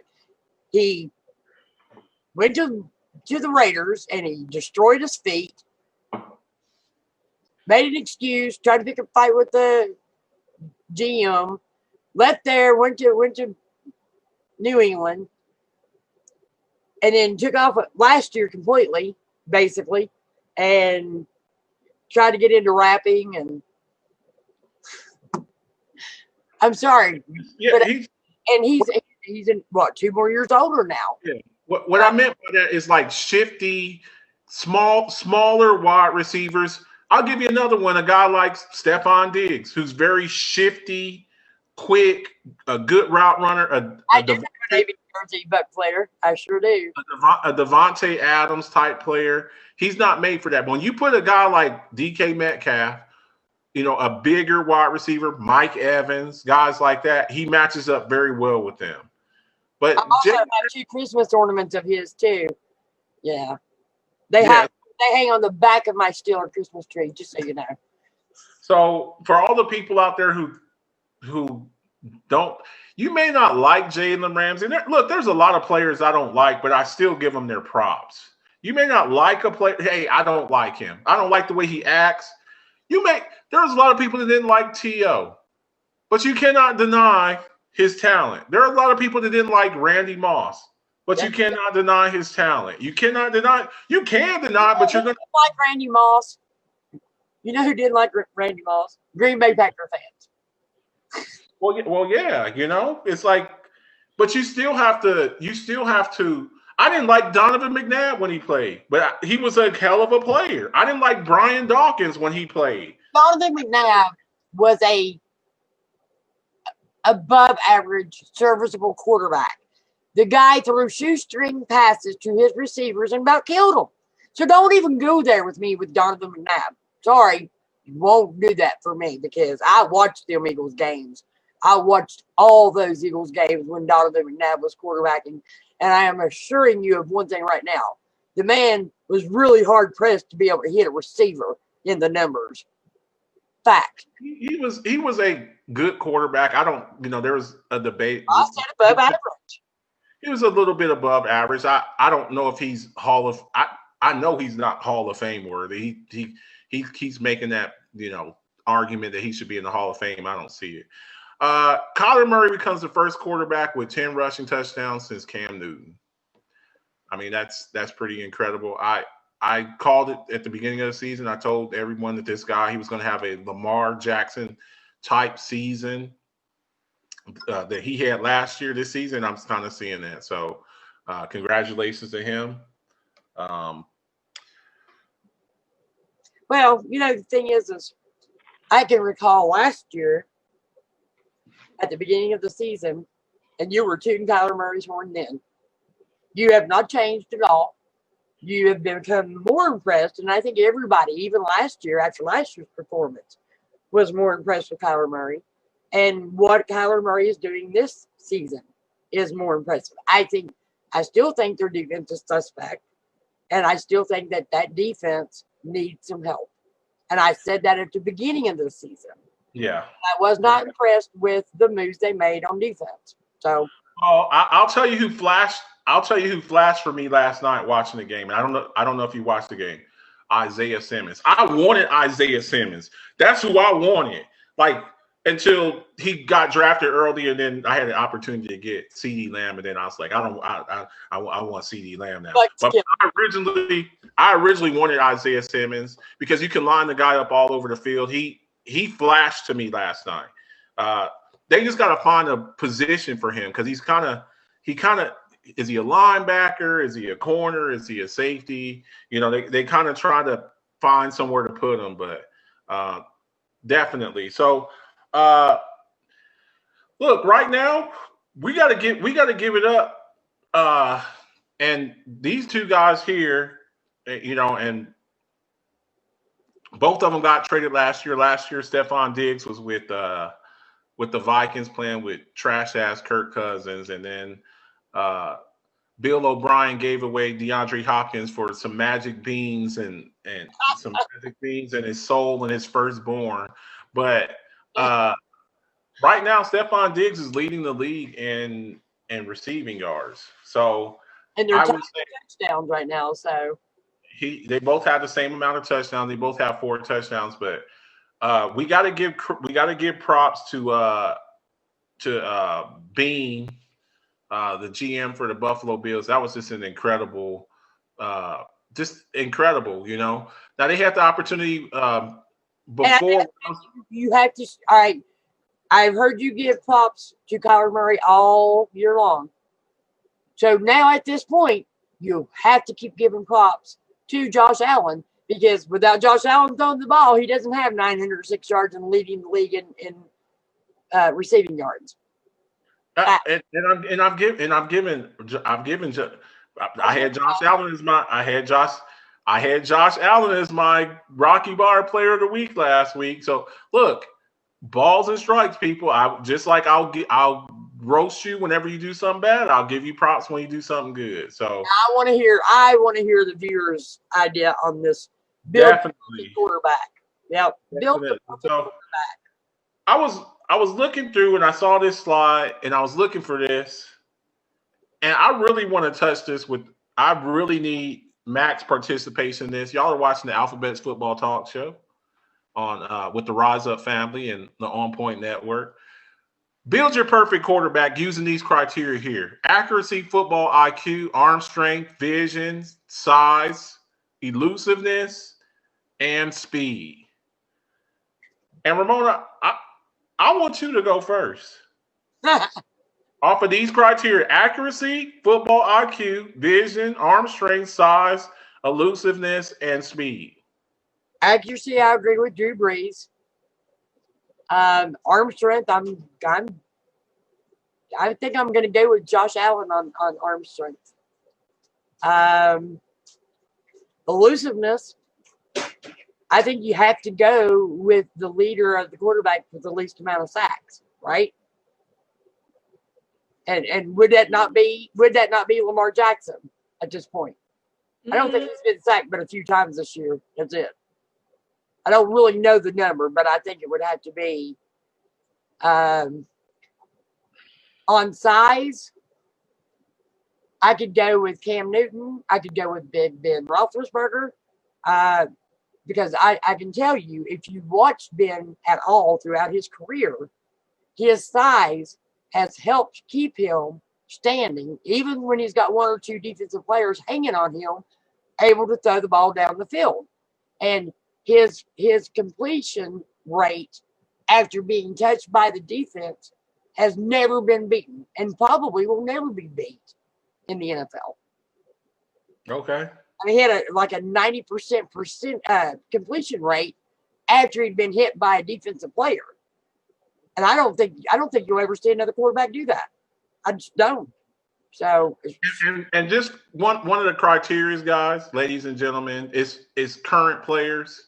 Current players. Don't bring up Joe Montana or Peyton Manning. It's active players that are playing right now. For me, I'm gonna go with accuracy. Accuracy, I'm going Aaron Rodgers. Football IQ. Well, I didn't finish. Oh, okay, I'm sorry.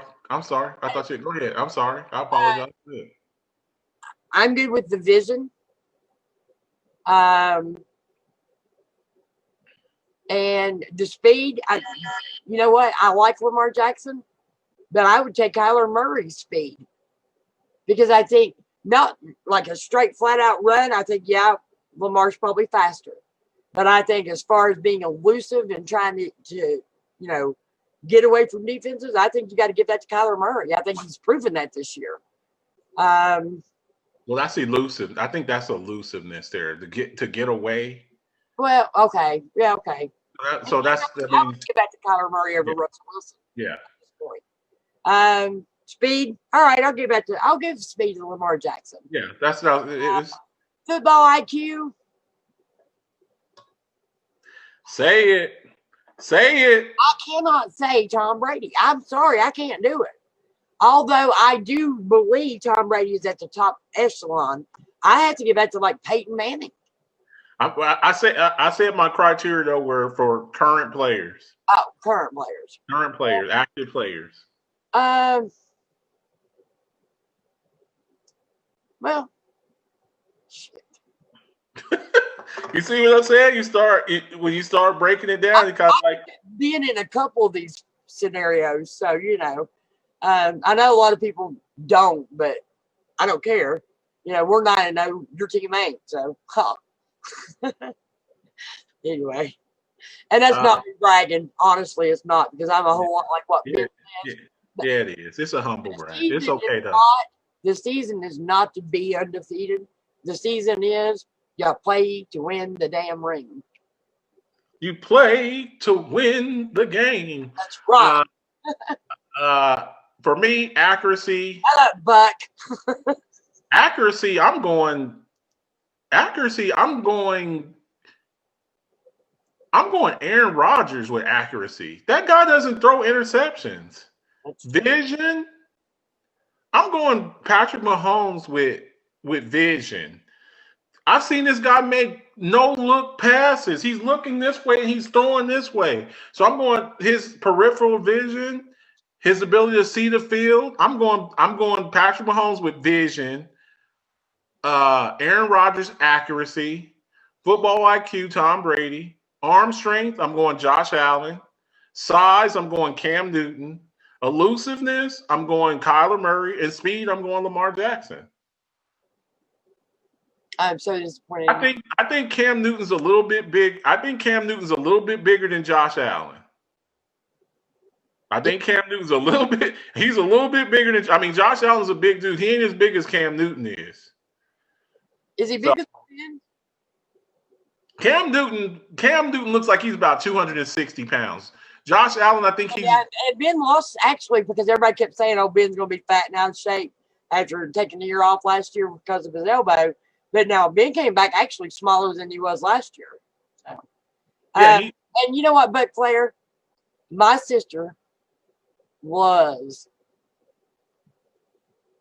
I've almost thrown it up in my mouth. Tom Brady. She loves him. I think he's a sissy boy. I've said it all along that I thought maybe him and Belichick just had a falling out and not just football related. But anyway, that was just me saying that because I can't stand him. I really can't stand Tom Brady. I think he's just let me see. Guy, trust me. So yeah, a lot of this stuff. Tito says Cam on size. Let's see here. And then they said Brady IQ, and then Buckler says Tom Brady. Say it, Ramona. Say it. So right now we have here's your top 5 passing leaders: Josh Allen, Russell Wilson, Matty Ice, Tom Brady, and Patrick Mahomes. So I would expect. It's surprising to see Matty Ice there in third place. Well, he's had some good games, and earlier he started off. He had a fast start with Calvin Ridley. He's kind of slowed down. A lot of that's from at the beginning of the season when Calvin Ridley was healthy and he was throwing the ball around. But I would expect. A lot of people don't understand about Matt Ryan. Throughout his career, when this man retires, even if he doesn't have a Super Bowl, when this man retires, his quarterback, his QBR from his career has been better than all the other quarterbacks on the list.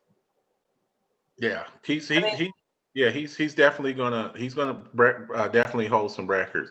I think Russell Wilson passed, and that was through week 10. The Bills are on a bye this week, so I would probably say that Josh Allen won't be number one. He's probably not number one now. I think he's let's see there. Russell Wilson was 100, like a little over 100 yards over him, and I know Russell Wilson had more than 100 yards passing last night. So Wilson's up there, and probably Tom Brady will pass him, and maybe Patrick Mahomes will pass. So he'll probably be top five still, but I don't think he'll be leading it after this week just because he's on a bye week. So, Right. so next we got the Yeah. rookie rankings here. Familiar faces. I hate that I don't see my boy on there. CeeDee Lamb. I really thought he could have did it. Losing Dak Prescott kind of hurt my guy. Neither was my guy. Yeah. Chase Claypool's not here either. Chase Claypool, he's definitely balling out. So, I mean, that looks about right. I don't have an issue with that. And just for the record, that number 9 there, who I tried to tell certain people that number 9, unicorn, okay? 6'6", 366, 7% body fat, 5-second 40. So,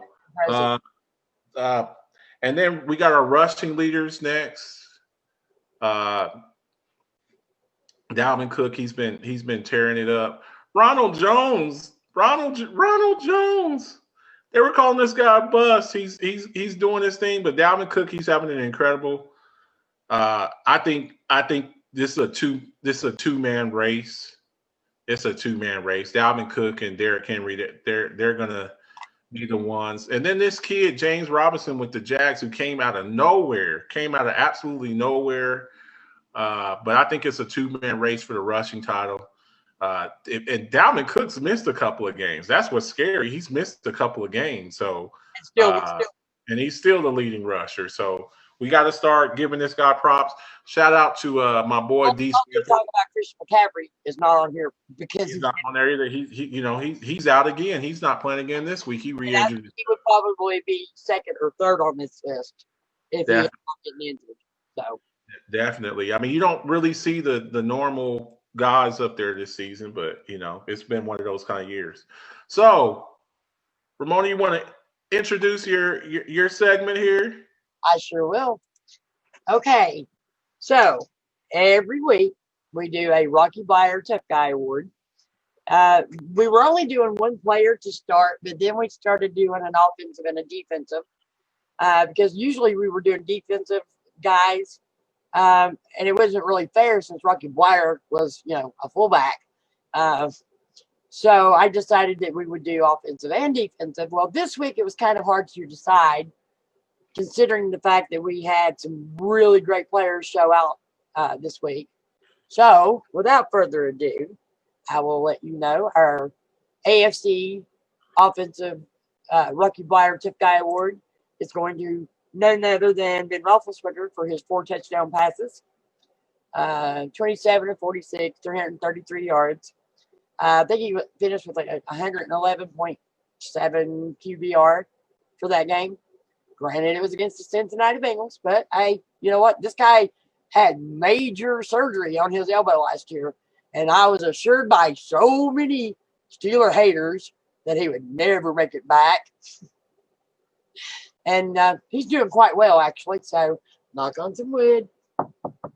Yes, I'm old-fashioned, and yeah. Black cat runs across in front of me. Bad luck for the cat if I run over him, but I'll still exit off with my windshield. All right.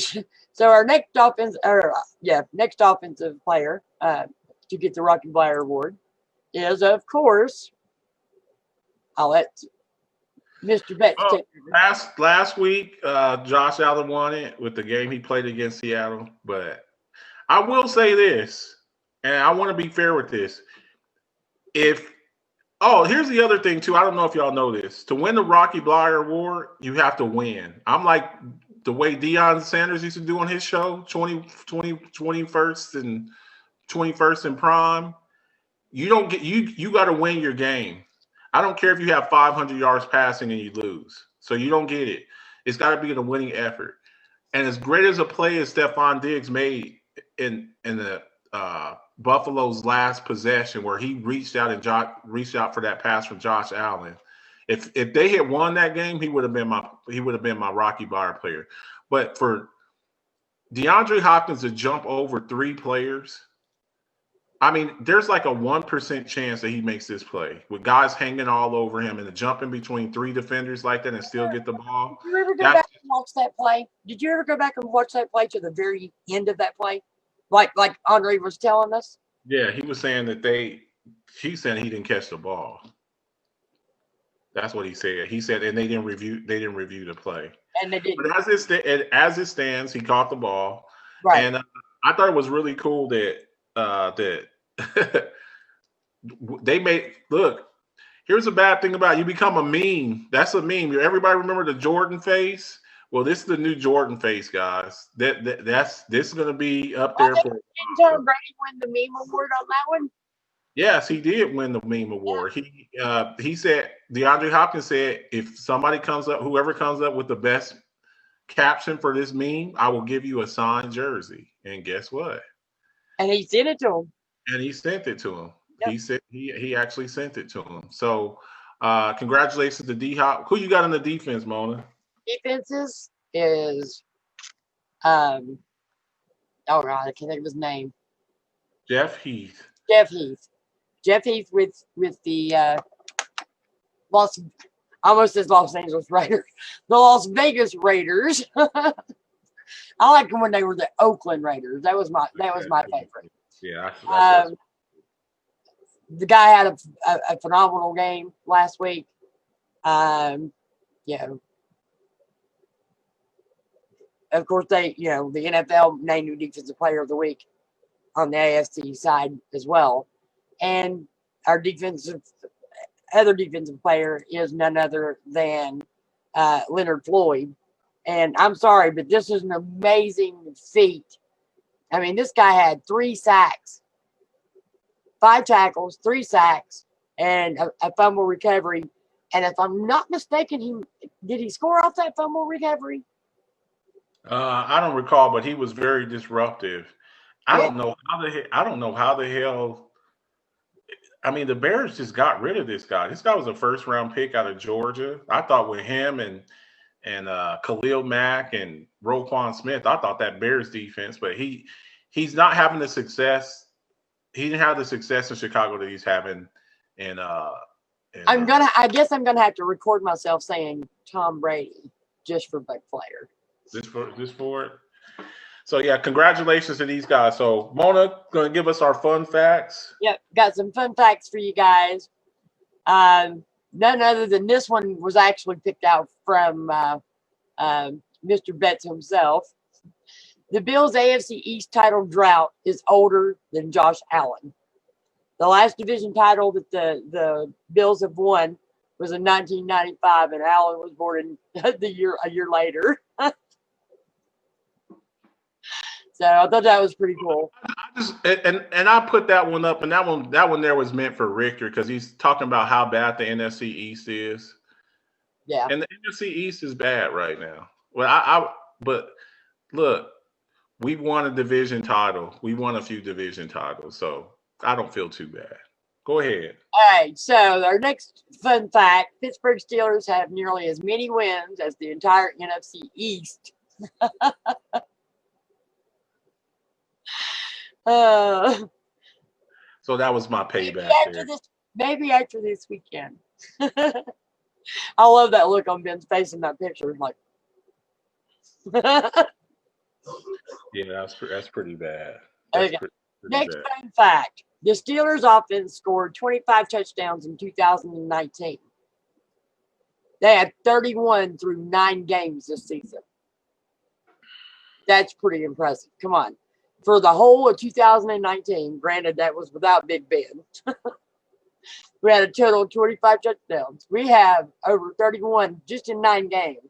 So I think we're definitely You don't think they're having a good quarterback, not starting a fourth string quarterback? You might have a little bit more success and not be 8-8 when you got a future Hall of Fame quarterback and one of the top five or six quarterbacks in the league. You don't think that'll make things a little bit better for your team? Oh yeah, I think it definitely does.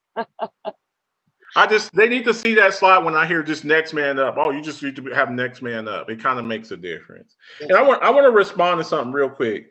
Yeah. Ethan says, "Is Cook worth the money now?" Marcus Betts. Yes, but when Zeke signed his contract, he was worth the money too. You have good years, you have bad.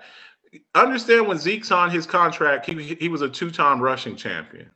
So, and I believe when Dak comes back next year and their offensive line comes back and they get a little bit more from their horrible defense, I think Zeke will be just fine. So yes, he's worth the money. But the only issue I've never doubted Cook's talent. The only issue that I ever had with Dalvin Cook is he's injury prone as hell. So that's that. But yes, he's definitely worth the money. All right. So our next fun fact is Russell Wilson has never thrown more than 11 interceptions in a season and finished under 10 interceptions 5 different times in his career. Through 9 games this year, he's thrown already 10 interceptions. And actually, did he throw any? Did he throw any picks last night? He didn't have any turnovers last night. Okay. No turnovers last night. All right, so he's already thrown 10 though, so in 9 games. I mean, that's not bad though, considering he got drafted he's in his 9th season. He's in his 9th season. He's never thrown more than 11 interceptions. In 9 seasons, he got drafted in 2012, 3rd round pick. Well, 11 interceptions in a season. Well, that's what I'm saying. Like he's been this is 9th season. He got drafted in 2012. 5 of his he never threw. He threw under 10, so 9 was the most. Yeah. I mean, and to his defense, too, back then he was more of a game manager when he first came in, because that was Marshawn Lynch and the Legion of Boom back then. But right, all right. The Jets' highest paid player on the field today is the Kansas City Chiefs running back Le'Veon Bell. Isn't that sad?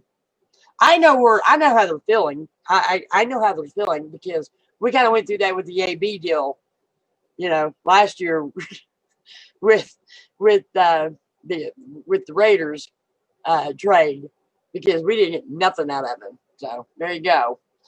I just thought that was kind of funny. The highest paid Jets player right now plays for the Chiefs. That's crazy.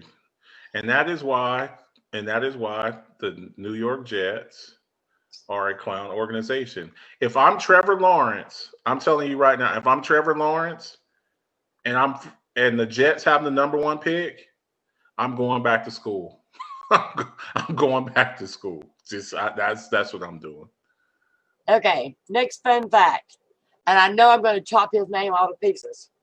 Prince Amukamara is actually a prince in real life. He has a birthright as a chief in Nigeria. Didn't know if anybody knew that. I didn't know that. Didn't know that till I found that slide. He might be a prince. He might be a prince in Nigeria, but on the football field, he's a pauper. He's a peasant. he's a peasant on the football field, though. That guy, he gets cooked more than bacon at IHOP. And that's all for our show tonight. And I just want to thank everybody for tuning in and participating and commenting and having fun with us tonight. And I will turn it over to Mr. Betts. Once again, guys, thanks for tuning in. We appreciate it. It's always fun. Make sure you're liking and sharing the show. This will be our last show before Thanksgiving. If you celebrate that, if you celebrate Thanksgiving, have a happy Thanksgiving. Enjoy the games, please. Make sure you're socially distancing, wearing your mask. We've had a bunch of outbreaks out there. And could you put that one last thing before I go into that? Can you put up the slide of Kiana, Of who? the girl that I sent you the picture of? Oh. I just want to before we before we shut everything down. A good friend of mine, her daughter is terminally ill. She's 19 years old. Her name is Kiana Morales. She lives in Las Cruces, New Mexico. Just graduated. And Ramona, she's pulling up the picture of her. And I had told her mother, shout out to Marisol Verduzco. Um, we're praying for you. They've had candlelight vigils and stuff. Las Cruces, New Mexico. Kiana Morales, that's her name. Um, and I just want to say, I just want to take a moment and send the prayer out to her and to her mom and her family. And we're thinking about you. And whatever happens, we're Definitely sending prayers to the definitely. So I just wanted to give a shout out to her. I told her mom I was going to give her a shout out tonight. So just send your prayers up, and I hope everybody has a great holiday. Enjoy football. Please socially distance. Wear a mask. It's not a joke. There's a lot of people getting hurt. We've had upticks everywhere. Uh, and this it's not a joke. It's not a joke. So please take care. I want to see y'all here next week talking smack in the chat rooms and talking smack during the games and stuff like that. Love you guys. I hope everybody has a good night. And we will see you next week and in the chats and all of that. So we'll see y'all next week and have a good night. Okay. happy Bye-bye. everybody.